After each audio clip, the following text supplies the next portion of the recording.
As soon as the friendship began in the jungle, Monkey Chun Chun also started his mischief. The next morning, while Lalu was grazing, Chun Chun was watching him from a tree.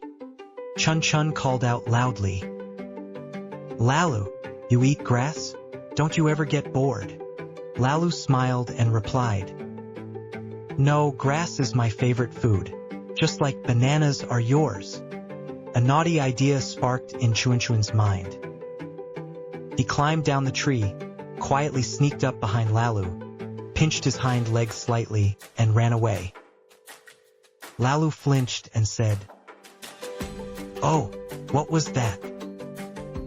Chun Chun, laughing, climbed up a tree and said, "That was the jungle's way of saying hello." Lalu didn't get angry. He just said, "Well, mischief can be a form of love, but if it crosses the limit, it can harm friendship." Chun Chun felt a bit guilty, but he didn't show it.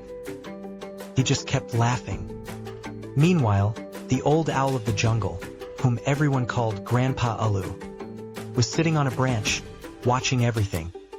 He thought to himself, "This monkey will one day get trapped in his own tricks."